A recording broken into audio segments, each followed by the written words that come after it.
Irreverent, entertaining, cool. You're listening to LA Talk Radio.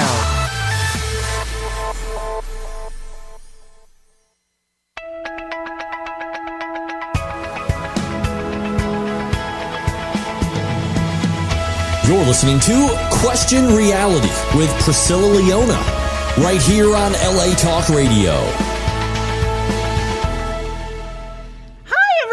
My name's Priscilla Leona, and I am producer and host of this show, Question Reality, coming to you live from Los Angeles, California. This show is definitely for you if you are questioning your career reality by considering or currently pursuing a career in the entertainment industry. For 8 years, our guests have provided advice and resource information on how and what it takes to successfully pursue a career in a wide variety of show business positions. Now, our guests include Emmy winners, Grammy winners, Tony Award winners, reality TV stars, producers, directors, casting directors, talent managers, screenwriters, actors, my God, singers, dancers, models, musicians, comedians, novelists, script supervisors, and yes, we throw in a damn entertainment attorney once in a while. The list just goes on and on. What's important to note is that all of our guests have been selected because they're at different stages of their careers, from professional to beginner. So that means that we'll definitely have someone on the show who can personally relate to you and are also able to answer your show business career questions, either on the air or from you being able to contact them directly, courtesy of listening to our show. Now, if you missed any of our shows or you want to seek advice about specific entertainment careers, you can always go to our archive page on the latalkradio.com website and search for the title of our show, Question Reality, or search by my name, Priscilla Leona. And all of the Question Reality shows are also available for free on iTunes, Google Play, and Stitcher.com under the podcast section. And please make sure that you get your newly designed free app on the homepage of the latalkradio.com website. And it's located towards the bottom. A lot of people email me, said, I can't find it. Where is it? It's down the bottom towards the right. Finally, very exciting news. If you want to be a guest on our show or refer someone to be on this show, we are currently booking for 2017. As you know, our shows are always booked 6 months to a year in advance. So I would highly suggest that you go to our official website, which is questionrealityradioshow.com, questionrealityradioshow.com, and click the contact link. And then you can submit all of your information, and we might select you to be on the show. Yeah. I'm technically challenged here, so I'm reading off of my iPad. Bear with me because I skipped to the third page, but I'm back. I'm back on track now. Today we have a hot, sexy little teenage actor boy on the show named Josh Erenberg. And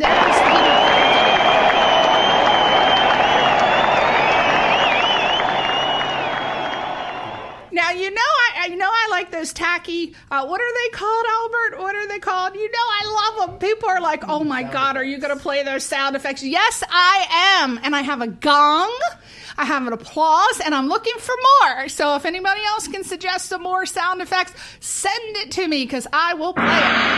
Yeah, there you go. There's the gong. But that's actually technically to warn me at the end of the show. So when you hear that sound, we got 5 minutes to go. So back to Joshua Erenberg. I want you to go to his Twitter page right now. It's at Joshua Erenberg, and that's Erenberg. He's also on Instagram as Josh Erenberg. And let me tell you a little bit about this little sexy boy we got here, girls, my little teenage lovers. Josh made his feature film debut at 8 years old in Columbia Pictures' The Green Hornet, opposite Academy Award nominee Tom Wilkinson.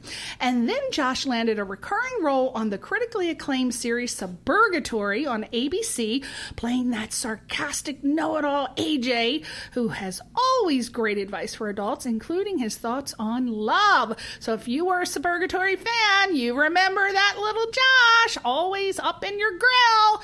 And after working on Suburgatory, Josh returned to film, appearing in Warner Brothers' The Incredible Burt Wonderstone, starring James Gandolfini and Steve Carell. And Josh's character, if you remember, was Judah Money or Mooney. Not sure, but we'll check. He played opposite James Gandolfini, and let's tell you, additional television, I mean, they could go on and on, but some of his additional television credits for Josh are Adult Swim's Children's Hospital, TNT's Franklin and Bash, Nickelodeon's Dead Time Stories, NBC's Crisis opposite Gillian Anderson from The X-Files. Oh, we should get we need a special effect for the X-Files, like a sci-fi effect. Oh, put that on the list. We're going to get one of those. And most recently, Josh starred as the title character, Gene, in Fox's Dads, opposite one of my favorite people, Seth Green. Welcome, Josh Erenberg. Hi. Albert, the applause meter. Thank you. I'm going to fire him.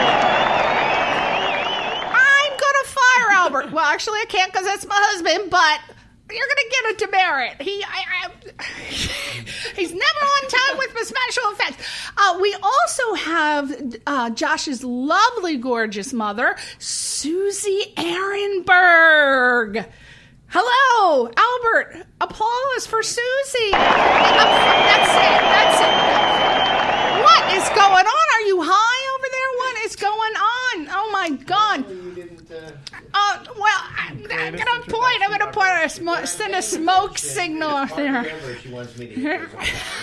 Talking the thing, talking a little mic. Okay, so, I don't know. We're going to find out from Susie, but Susie is not only his mom, but she might be, I'm hoping she's his momager, which is like the thing out here. Not sure.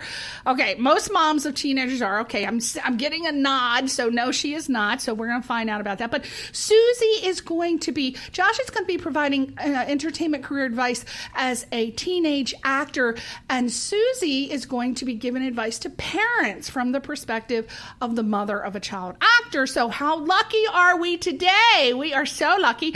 And we've got two wells of wisdom here. Just fun, a wishing well. And we have 50 minutes, so hopefully they'll be able to answer a lot of questions. Now, before we get into the Q&A, I wanted to thank Joshua Erenberg on behalf of Curtis Leon Dungan from North Carolina.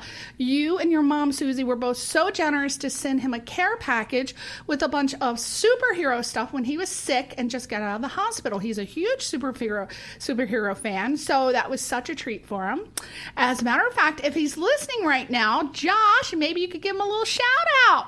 I will be happy to. His name is Curtis Leon Dungan in North Carolina. North Carolina, maybe. Yeah, that's better. Well, where they don't make the right coleslaw. No, what's it? What is that? Oh, North Carolina. Never mind. It's, they have barbecue rib. No, they make their, I better not say that if we're giving them a shout out. Oh, we love your coleslaw. Go ahead, Josh, take over. I shouldn't be saying that. Well, if anything, I'd like to thank him because this was kind of like an honor for me, and it made me feel like really good about myself, showing myself that I could do more for other people and just become this huge impact on people like Curtis. And it's just, I'd like to thank him. And thank you. Oh, he loved it. He put this, I understand that he put your stuff in his office, all over his office library or whatever he has in his office. So thank you very much. Thank you. Apparently you guys have a ton of stuff. What is that from? Leftover from the Green Hornet? We've been making a joke over here. I keep calling the damn movie the Green Lantern, and it's a Green Hornet. I'm obsessed with Bruce Lee, so I keep thinking Green Lantern. Or was Bruce Lee the Green Hornet? Yeah. Oh my God! Oh, I cannot get it right today. You're thinking Ryan Reynolds? Yeah, exactly. So again, thank you, Curtis Leon Dungan from North Carolina. We love your coleslaw. We love you.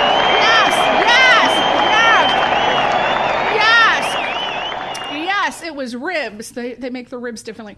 Now, Joshua, the last time I saw you and Susie, it was about 6 years ago in 2011, and I was having a film fundraiser for one of my films, and we were lucky enough to have you as a speaker.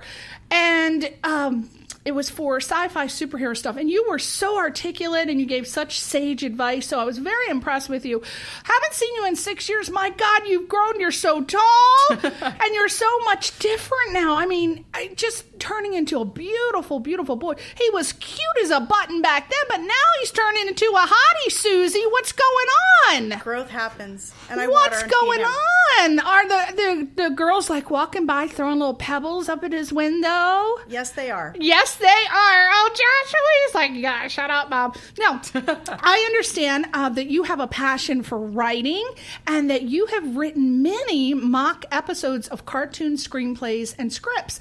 So my first question is, which ones have you ever submitted your work, and what does writing a mock episode entail for those who don't know what that is?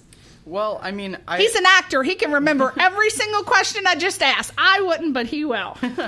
I mean, I do more than mock, but with like mock episodes and like stuff is I take characters from like shows and movies or like sometimes even books, and I just kind of continue their story and kind of like bring my own like personal stuff into their worlds. And I haven't submitted any of them. It's like writing a treatment. Kinda, right? Yeah, mm-hmm, yeah. Mm-hmm. I haven't. For you people who don't know that, a treatment is when you're a writer and there's a show on television and you go, oh, I love that show so much. I'm a screenwriter and I want them to pick an episode, so I'm going to write a treatment. So you send it in and it's just like another story for a show. So that's what Josh is talking about. Continue, Yeah. Mr. George. Oh my God, I just called Josh George. I don't even drink, Susie. I don't even drink. Sure. I've been calling it Green Lantern, Green Hornet, called him George. Good time. It's good. He's like, this is the worst interview I've ever had. I'll never come back on that damn show with that kook. All right, continue, Josh. I mean, I haven't actually submitted any of my work. I don't really know why. We just haven't. And I feel like it could be better, and some things I don't finish for the fact that, like, just... Oh, so you don't... What do you mean you don't finish? You started and you just don't finish writing on it, or you just don't submit it as being the finished... Yeah, I don't submit a finished project. I write, like... Okay. So you do it just for fun, for the love of it. Okay. And what are some of the ones that you wrote little... I'm going to call it treatments instead of mock. Well, when I was younger... like right before Green Hornet came out, my brother had this awkward addiction to Sonic the Hedgehog, and I remember just like writing him like a really big like movie for like Sonic, and I wanted to share it with him, and I was like so excited to share it with him. I was finished with it, and I was like, yes, this is I'm gonna make my brother so happy. And because he was younger and because of who he was, he looked at it and said, I don't want to read this. Oh, bad boy. That's a bad boy. Let me ask you, let's go back to the Green Hornet. Now, that was a fantastic movie. I love me some Ryan Reynolds. He is just... Ryan Reynolds is from the Green Lantern. I have the Columbia Pictures, the Green Hornet. Oh, shit, Reynolds, that's right. Oh, no, Susie's like, oh, she said shit. Oh, PG. Oh, shoot. That's opposite. Excuse me. Okay, so let's talk about the Green Hornet now. How was it? Tom Wilkinson's a fantastic actor. How was it working with Tom Wilkinson? It was really interesting because he's very disciplined, I hear. Oh, yeah. Well, when I was 8 years old when we shot it. I turned 9, I think, on set. But, at the time, I didn't really know much about him or who he was. I just knew that he was supposed to be, like, my father in the movie. And I was, like, the way he was treating me, I kind of felt the fatherly figure in him. But in the same breath, I felt like the big brute, there's all these rules. And, like, I saw that strict father, which what his character was. But, not an asshole. That's a method actor. He felt like a father. Sorry. What kind of stories do you have from the Green Hornet? Something that people may not have known that went on behind the scenes. Some fun stories. No dirty gossip, like bad gossip, but good fun things that were happening, like some fun you had.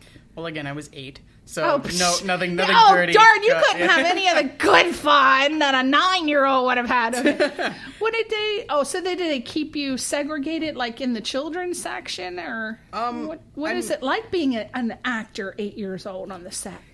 It was really interesting. I was kind of sheltered from the big bad words just a little bit. Just a little bit. But there was actually a scene we shot for the movie that didn't make the cut. Seth Rogen talked about it. Britt Reed talked about it. He would mention, like, when he was younger, he dressed up and he, like, saved a little girl from these bullies, and he got into, like, a little fight at school, which then leads into the first scene of the movie, which is him going to his dad talking about the fight. Right. And we shot that scene, and that was the only scene with kids in it, like a group of kids, because we were supposed to be at a school. And we had school on set, which, because it was new for me, I didn't really know how to deal with that, because I would school off of set and away from set, and I would not school with a whole group of children. So it was just really interesting, because they huddled us into like a corner in like a room, like not away from the set, but like kind of like a little distance away, and we all schooled there.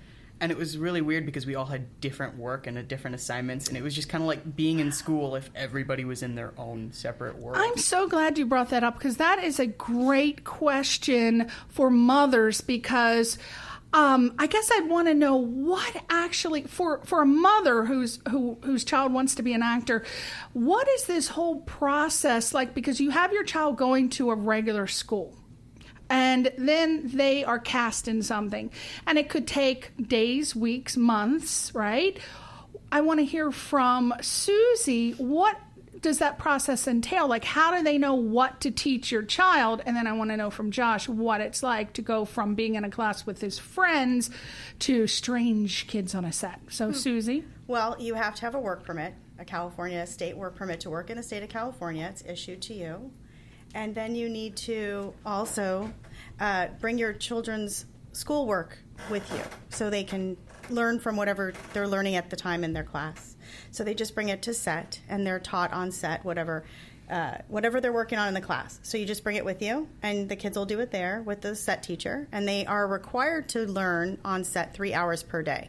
And it doesn't have to be 3 solid hours. They can do 15-minute blocks as long as they get their 3 hours in.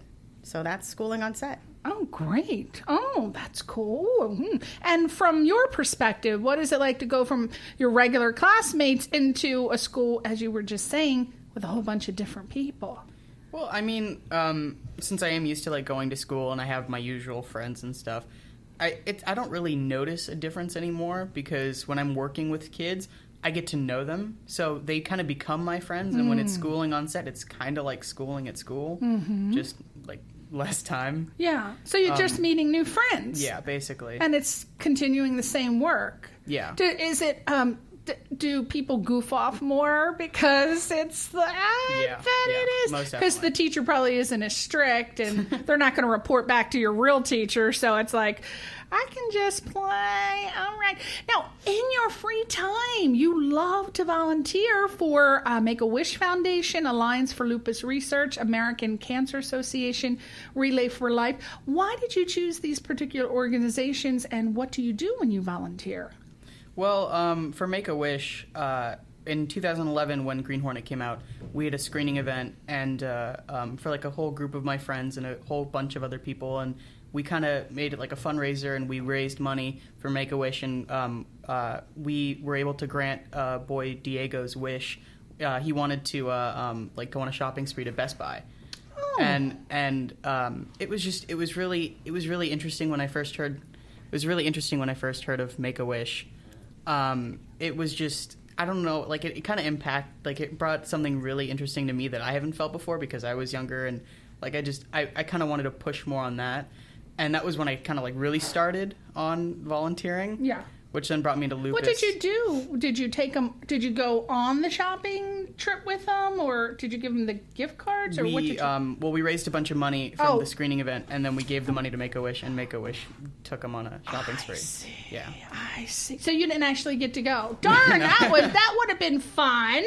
Right? Oh, my God. So is that what you pretty much do with all the organizations, or is it different things that you that you do, depending? Is it always raising money, or is it actually going there and helping to do some stuff? Well, most of the time it's like going there and raising money. Like not too long ago, I did a Relay for Life, which was basically somebody had to constantly be walking on a track, and we were raising money for cancer, and it was just and there was stuff like that. But then I did something with a company called Critical Care Comics, which through the Ryan Seacrest Foundation, we went to a hospital and... Love Ryan Seacrest. He's so sexy. Oh, my favorite metrosexual.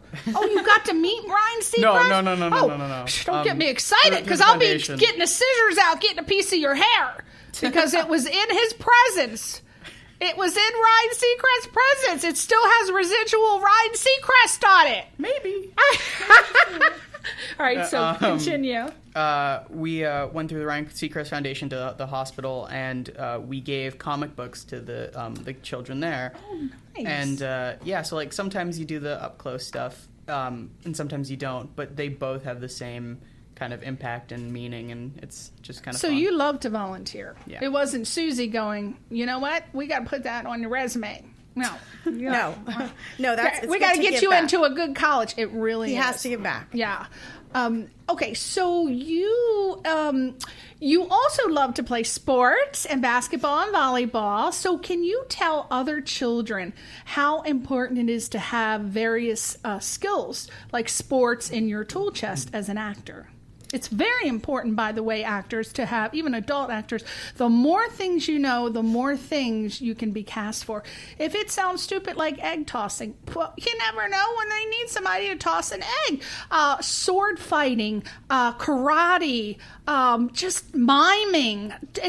As many classes as you can to add to your tool chest of skills, very important, and you should start as a child. Am I right, Josh?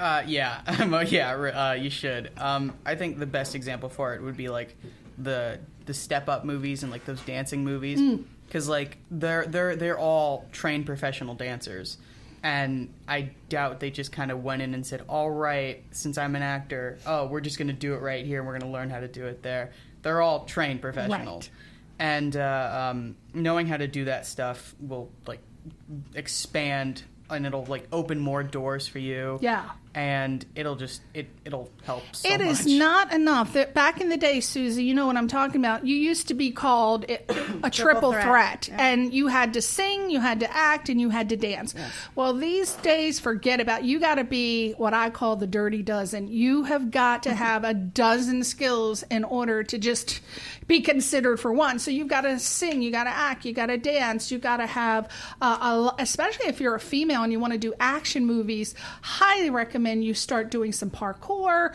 or start doing some fencing or sword fighting, something. Dialect training. Yeah, because what did you say? Dialect training is also dialect training, very important. Oh my gosh, I do not understand how British people talk better than American people with their accents. I never hear a break. Yet you hear an American trying to do a British accent. It is very hard, very hard. I do not. And Australians, it's sexy. Yeah, it's very sexy. And Australians have beautiful American accents. I can't even tell. Like there's a show called The 100, and this blonde girl, Amelia, what's her name? Oh, he doesn't remember. It's a favorite show, but I didn't even know she was Australian. She speaks just perfect English. So it's very important. Again, Josh, tell how it's better to start as a child to add. You should at least have British. You should have Australian. Southern. Yeah, that's what I got down, kind of. Southern, right? And I think a little Eastern European. I think that's most, for action. A New York accent. New York, Boston. Absolutely. New York. So, have your mother pick up that extra job doing what she needs to do. Or your father, too. You need to have 2 jobs, and you need to get dialect training and skills training. Because, Susie, let's talk about that. Very expensive. not only is it expensive to be an actor, you wonder why actors are poor all the time. Well, you have no idea how much it costs to be an actor, people.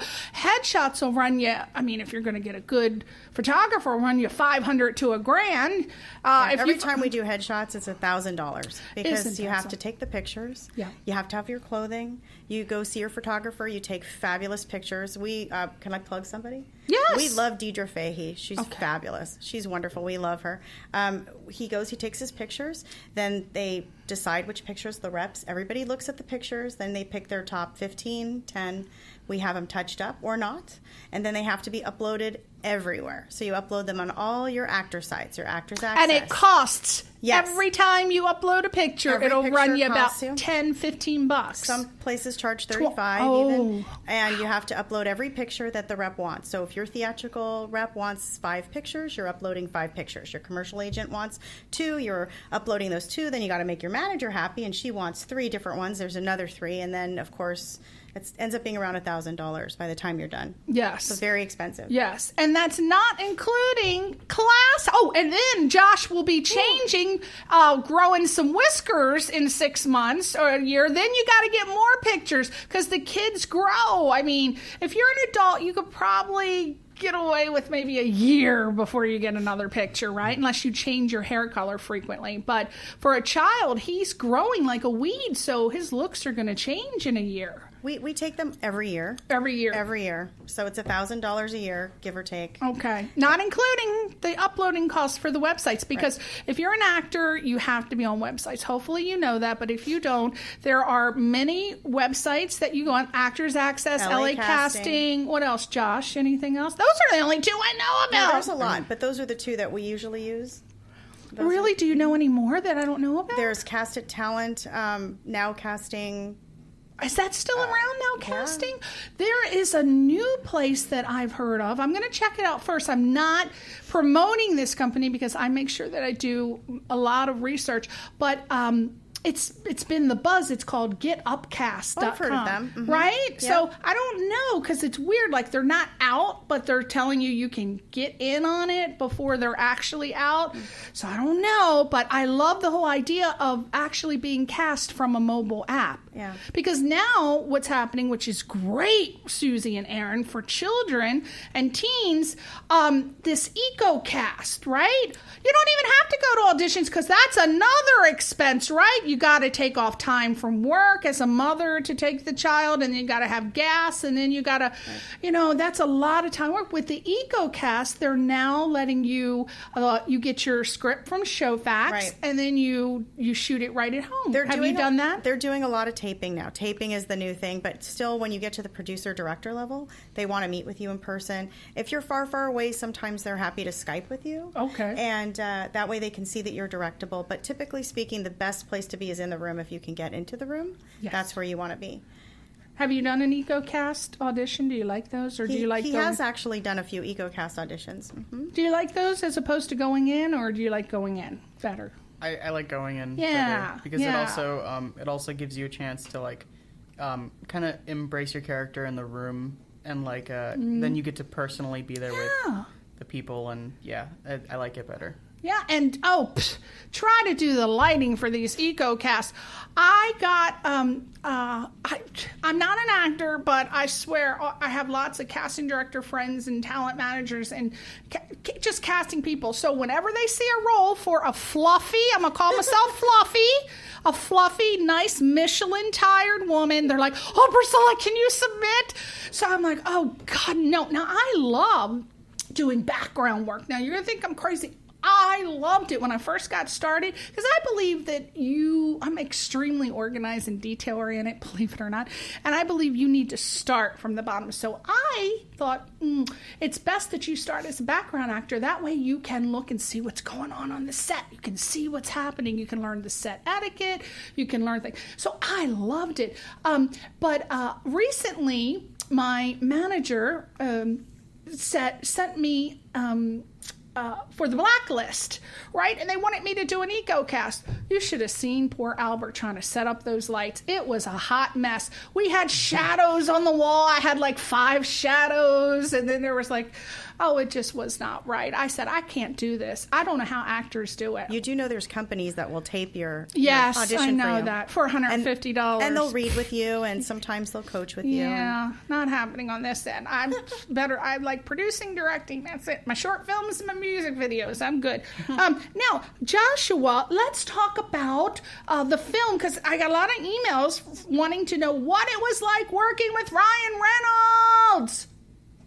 Did you work with Ryan Reynolds? No, That I was didn't. the perfect time for the gong. Gong! Gong! The Gong! gong. Not Ryan. Not Ryan Reynolds. The Green Hornet. Who the hell, besides Tom, did you work with? Who were some of the other stars? Well, I played young Seth Rogen. Mm-hmm. I didn't get to really work with him, but yeah. I got to meet him. He was in the room for, I believe, my last director session. How was he to work with? He seems fun. He was fun. He was fun. He's funny. He's funny, He too. seems Really, really like funny. naturally funny. Now- right? yeah, most It was definitely. funny watching a comedian try to teach another comedian how to cry. That was Oh my gosh, what happened in that process? Was he trying to teach Joshua how to Seth cry? Rogen was trying to help teach Josh how to cry. So what did he say? What is this process? Tell us. I want to know. Oh, you have to pay money for that. Oh, yeah. Just God, kidding. no. No, it's a process. What does a comedian tell an actor? How do you cry? I don't recall Was he what joking? said. I don't recall what he said. I just remember that probably joking. it didn't really work for me because they put these Those wax tears, yeah. and that didn't work for me. It burned to the point where I actually cried. So I believe that process worked a lot better than Seth Rogen. Ah, see that? That's a good way. Now, let's talk about... I never watched Suburgatory, but my friends watch it and they loved it. How did you like working on Suburgatory, playing AJ? Yeah, that was a lot of fun. I think that was the first show that really took me out of my box and it took me out of my comfort zone, because I did a couple of episodes that were just kind of like a little like risque for like a 13, Really? 14, Tell 15-year-old. me. You know I'm interested in that part. Well, my character Risque. AJ, he dated one of the main characters on the show who's over the age of 18, but her character wasn't. Susie. I like that. My character's introduced in that episode, and I just walk up and I spank her butt. Oh, well, you have to get some action sometime. And he spanked her butt about Perfect 45 excuse. times. Yeah. Oh, perfect excuse as an actor, a child actor. You had to approve it. It was in the script, Susie. It was at the table read. It was there. Okay. So, what did you like most about your character, AJ? Was it a stretch for you playing this particular character Not necessarily a stretch. from what you had played previously? Well, I mean, from what I've played previously, yeah, a stretch, but for me, not really, because I kind of see the sarcastic and like I'll give advice to my friends, and I see that all in myself. That's why it was kind of easy for me to play AJ in the beginning, and then I had to cross dress and do a dance routine, and again, Cross-dress and do it. brought me right out of my comfort What the zone. heck was this show about? Now I'm going to have to go on Netflix and watch it. It's Now, It was worth it. It's fun worth shows. it. I'm going to Yeah. have to. How long was that on? I know it was on a while, right? 3 seasons. They had Three, 3 yeah, 3 seasons. I actually ran into a lady. Oh my gosh, I'm so sorry. I cannot remember her name. But she played a maid, the Hispanic maid on that show. She had a recurring role, and I cannot remember her name.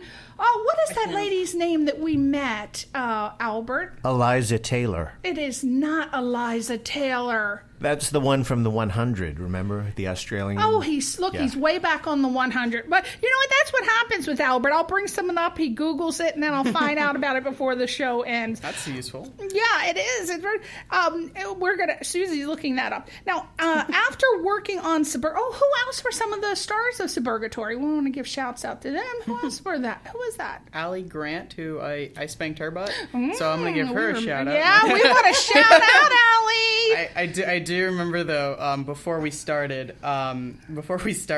that shooting that scene, she looked at me and said, It's okay. Spank me as hard as you want. I've got buns of steel. Oh, boy. I like that. Again, you were yeah. ready to get into that scene. Well, I mean, I was over the age of 9, so the gossip and dirty stuff came in. I love it. I love it. Oh, did you, Yeah, Susie, did you find who that I- lady is? I did. What is her name? Bunny Riviera. Bunny Riviera. Yes, I had a dinner with Bunny. Yes, she was on the show. You had no scenes with her. You I wouldn't don't remember recall, that. no. Okay, so who else besides Allie was on the show? There was also Jeremy Sisto, Alan Tudyk from Firefly. Yeah, he was a lot of fun. He told me all these stories because I am a child, and I watched Wreck-It Ralph, and he played the main villain, spoiler alert, and Wreck-It Ralph, and I asked him questions about that, and he told me all these stories, and like it was just really interesting to hear these words from him because at the time when I first started shooting, I had no idea, and then I came for like the second episode, and I'm like, yeah, that's you, okay, I have a toy of you, yeah. That must be weird, right?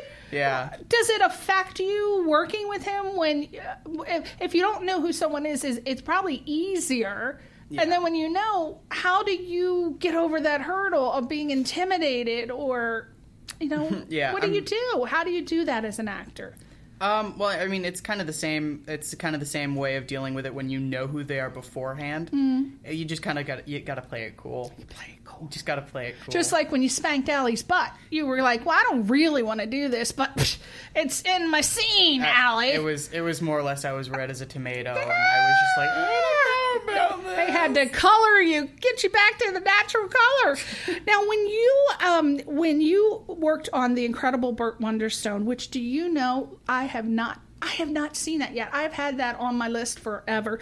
That was opposite James Gandolfini and Steve Carell. Oh, I love that man. Oh, my God. He's from The Office. Hopefully you know who that is. James Gandolfini from one of the greatest shows of our time, the mob show. The Sopranos. The Sopranos. Thank you, Josh. Oh, it comes and goes when you're over 30.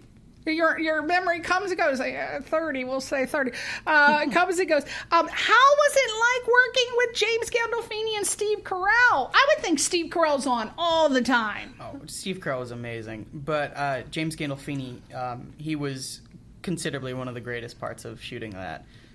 He was my father in that. And you also didn't know, like, Judah Money or like, Judah Mooney? Yes. It's Judah Money. Money. And we were making jokes about that because my name was Judah Money. We're like, hey, Judah, you do money, you do money. Yeah. And, but, like, James Gandolfini, he was my father on the set. And when I first met him, the first thing he said to me was like, so you're my son, right? And I was like, yeah. And he's like, and he was like, well, I better start treating you like it.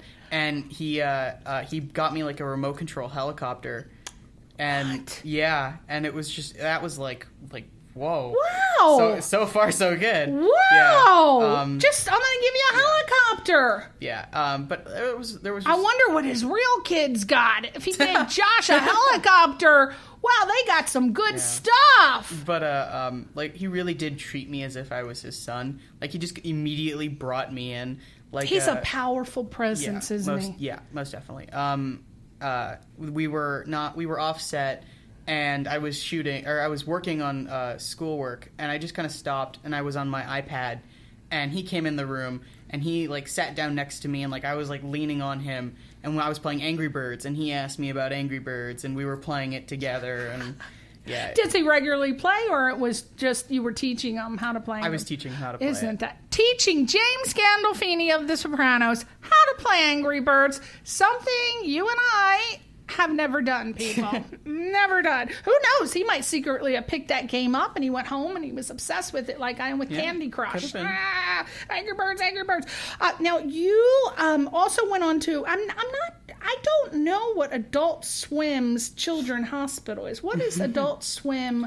What is that? Is that like a porn movie? No, what are you doing, Susie? Adult Swim. Susie, don't let him. No, what is that? So Adult Swim is when Cartoon Network goes like when it becomes nighttime. Adult Swim it's like kind of like the new channel, and it's like it plays stuff for like more adult stuff. Like Family Guy's on there a couple of times. Okay. They also have their own original shows, like I believe Children's Hospital. Okay. And it's not for children. Oh, it's just Children's Hospital, but it's about the doctors playing with the nurses. Exactly. And they always hired children. What did you do in there? Hopefully it was a PG part, Susie. It was not PG. No. Again, what are we doing to Josh? We're going to have him running a porn ring in a couple years. Leave this child alone. Stop casting him for those things. He's a good boy. Now, what was your... I know, after Allie. Oh, my God. Wow, she was just the beginning. What'd you do on Children's Hospital? Was before. Oh, it was? Yeah, it was right after Green Hornet. Okay. It was like the 70s episode, and my character, he was just like a patient, and he was refusing to let Jordan Peele from Key and Peele, who was on that show, he refused to let him like do the remove his tonsils because of his race, and then I'm totally blanking on her name, but the female doctor was there, and she said, I'll take out the kid's tonsils. And I said no because she was a female. And in the end, when I let them all do the surgery on me, they were playing like Operation on me instead of actually removing my tonsils. And then they killed me. And then they ate me as hot dogs. So what kind of a show is this? Now I got to put that on my Netflix list. Now, see, you're turning me on to all these shows. Now I got to put that on the list. Now, Franklin and Bash, again, another show. There's just too many damn shows. I try to record as many as I can, but I just can't watch them all. I know that's a fabulous show. It was on for a long time, very popular. What'd you do on Franklin and Bash? I played young Peter, which for my figure and who I am, that was the joke. Oh, okay. Because he's tall and slim, and here I am at the time I was short and pudgy. Yeah. And they hired somebody to play. I'm totally blanking on the other guy's name.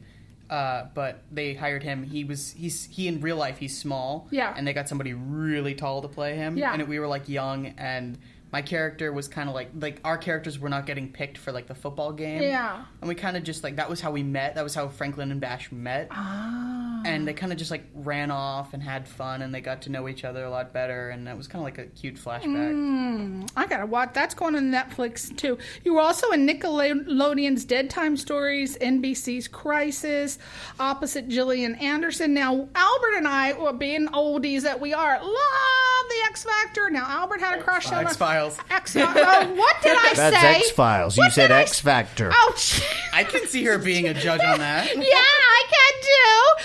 Gillian Anderson on the X-Files. Albert, that was his fantasy woman back in the day. She's still a good-looking woman. What was it like working? Now, what happened to Crisis? Because that looked really good. I saw you in the trailer, and you rocked that part. That's all I saw was the trailer, and then I don't know what happened. And that happens often, people. So, just be prepared that when your children are in shows, the executives, they sometimes don't even give the shows a chance. I'm just going to be real. They cut these shows that are fantastic, wonderful shows, and they just chop them, and I don't even know the reasoning or how they figure it out, honestly, but this is something you have to be prepared for. So you can get excited and hope that it lasts a season, but sometimes they don't last more than 3 episodes. But anyway, Crisis looked fantastic. You were in the bus episode. I was actually a series regular. You were I a didn't series appear on every regular. episode, but yeah. But the the show lasted trailer, all season. wasn't it about a bus? It was basically a whole group of kids that their parents work for the government.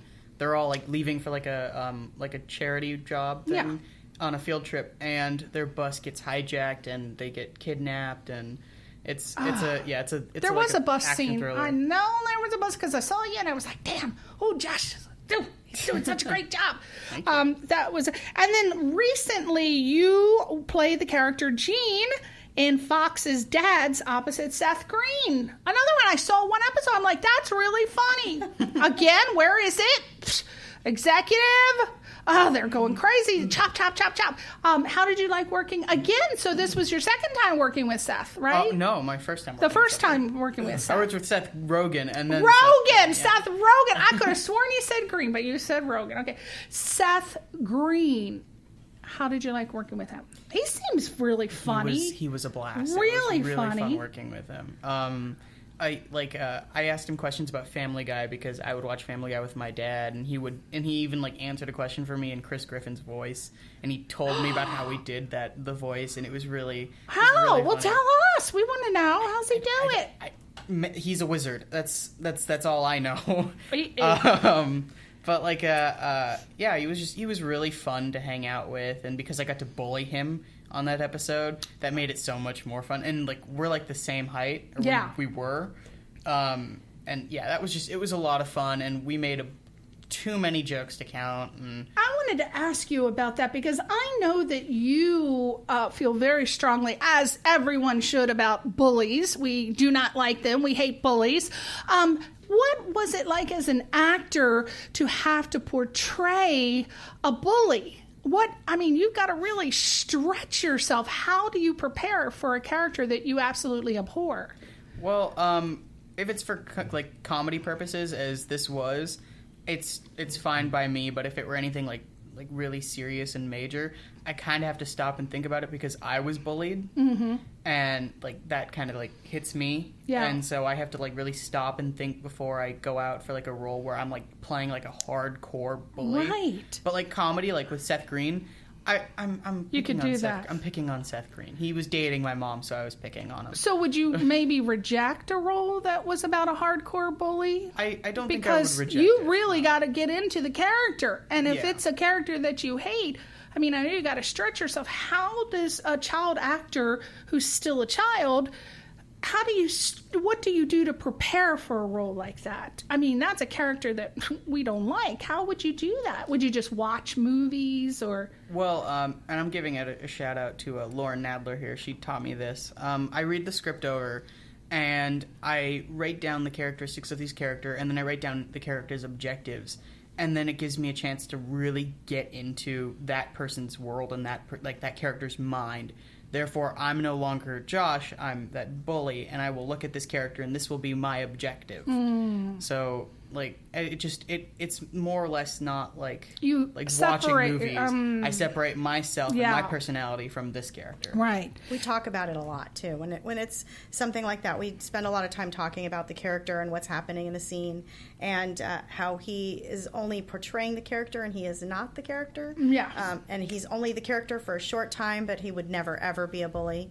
Hopefully never, ever, ever. No, I can't see that. A little heart of gold he has. Woo! Premiere!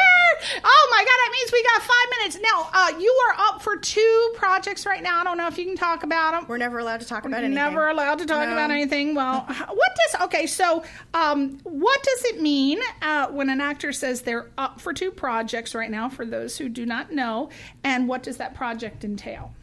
Well, it normally means that the casting directors and the directors and everybody, they're looking at you, and when you're up for something, that means that like they kind of want to pull you in and they want you in their project, but in the same breath, there are still other people there. So it's like. So have you gone to an audition? Yeah. Oh, okay, yeah. So you've gone to an audition with other actors.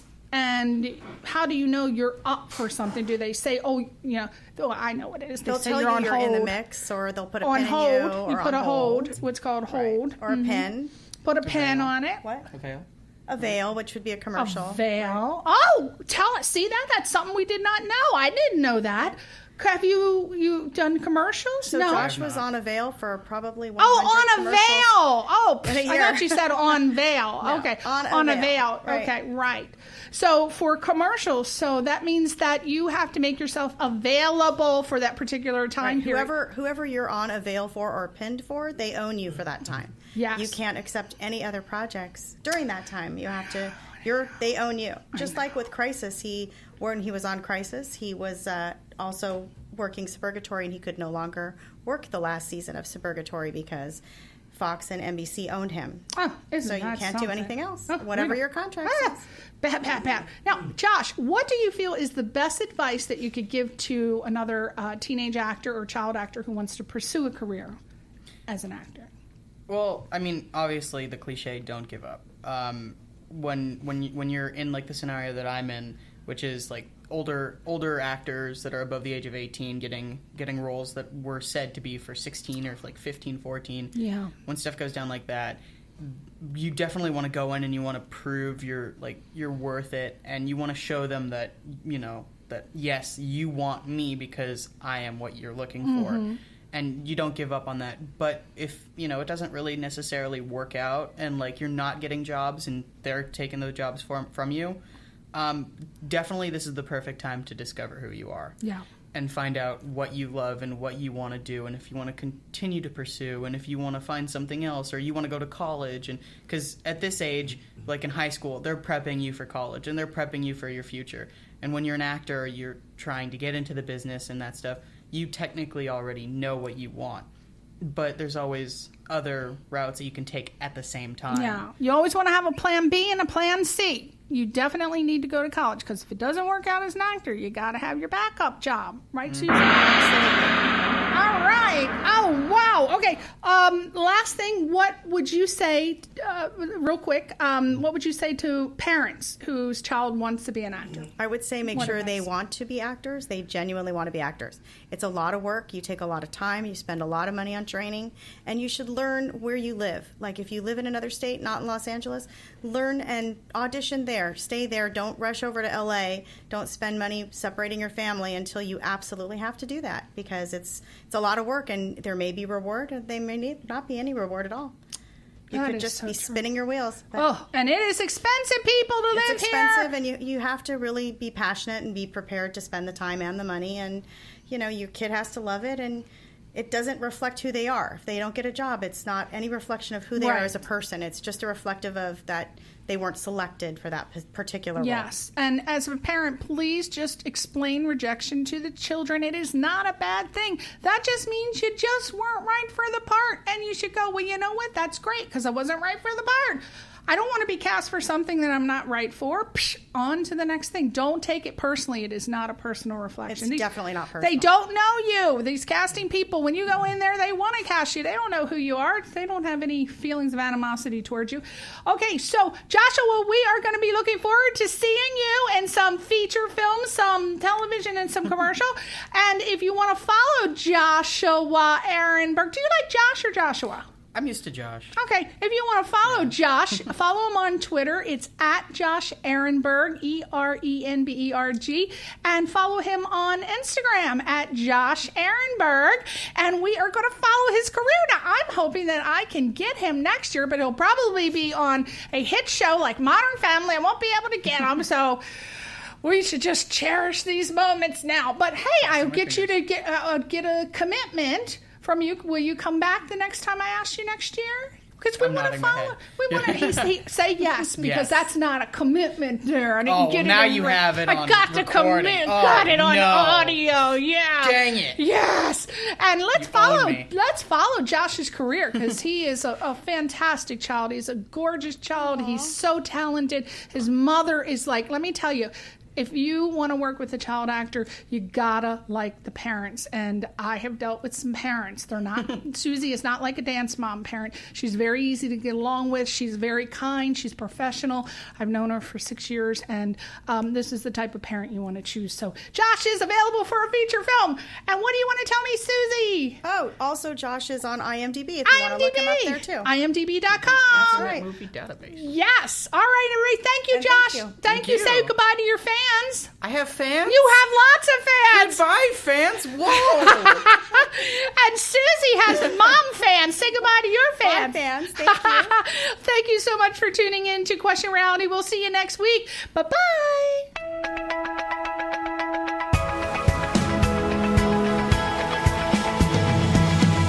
You're listening to Question Reality with Priscilla Leona, right here on LA Talk Radio.